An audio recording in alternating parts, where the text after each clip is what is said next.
Cédric Philibert, bonjour. Bonjour. Vous êtes analyste à l'AIE, l'Agence internationale de l'énergie. Et vous entendez répondre au journaliste Guillaume Pitron qui, ici même sur Xerfi Canal, a critiqué une approche peut-être un peu trop naïve de l'écologie. Sa critique, c'est de dire qu'on évalue les émissions de CO2 d'une technique de production comme les panneaux solaires seulement sur l'utilisation des produits et on ne prend pas en compte les émissions liées à la production de ce panneau solaire, par exemple. Est-ce que cette approche, la première question que je voulais poser simplement, c'est est-ce que cette approche n'est après tout pas la bonne? Elle est tout à fait légitime et c'est celle qui est pratiquée depuis 20 ans ou 30 ans avec ce qu'on appelle l'étude de l'analyse de cycle de vie, où on regarde effectivement du berceau à la tombe tous les impacts environnementaux des différentes technologies. Bien entendu, c'est ce qu'on fait déjà. Alors son livre a le mérite, ces interviews ont le mérite d'attirer l'attention sur une partie du problème, l'extraction minière qui est souvent faite dans de mauvaises conditions, mais il a souvent, malheureusement, tendance à perdre de vue le reste. Il compare les inputs matières des éoliennes et il oublie que dans les alternatives aux éoliennes, c'est-à-dire notamment la production électrique thermique avec des combustibles fossiles, eh bien, il y a d'abord des quantités énormes de combustibles fossiles qui sont extraites, lavées, purifiées et qui provoquent des catastrophes écologiques un peu partout. Donc il a un peu tendance à focaliser sur une petite partie qu'il connaît bien, je ne le conteste pas, mais il oublie au contraire, lui, la broad picture, l'ensemble. Oui.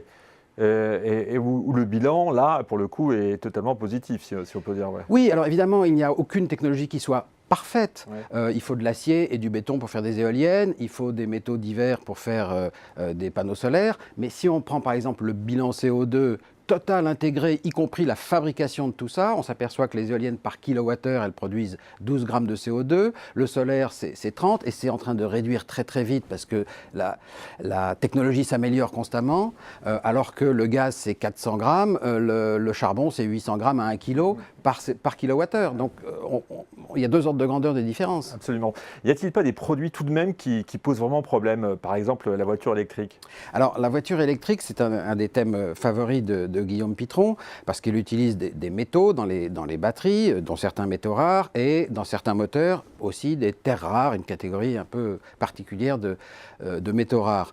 Il fait aussi le bilan CO2, et là il s'appuie sur des études un peu anciennes qui montrent que le bilan va dépendre de la façon dont l'électricité est produite, si elle est produite avec l'hydraulique ou avec le nucléaire ou avec les renouvelables, ou si elle est produite avec du charbon, évidemment le bilan global ne sera pas le même. Et même là où c'est du charbon, le bilan est légèrement positif, et il est très largement positif partout ailleurs.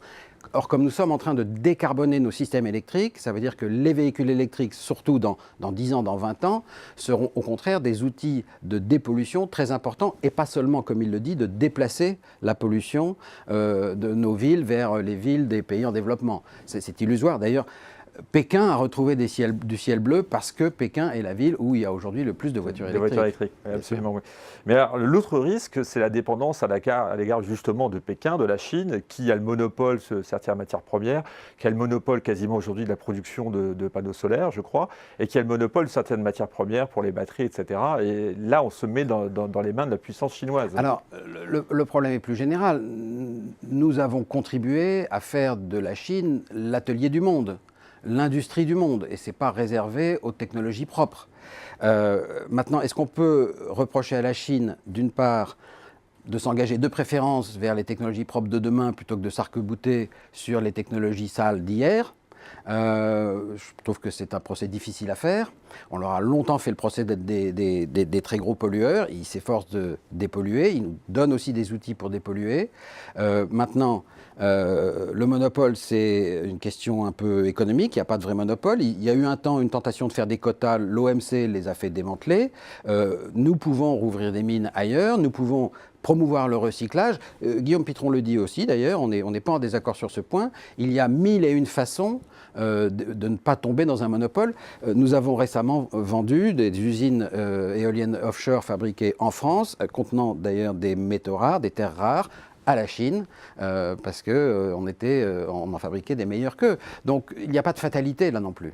Et dernière question, justement, dans la politique écologique notamment qui est menée en France, est-ce qu'il n'y a pas un manque de ce côté-là, du côté de l'offre, c'est-à-dire de la promotion d'une filière d'éoliennes, photovoltaïques, etc., où on est très très en retard?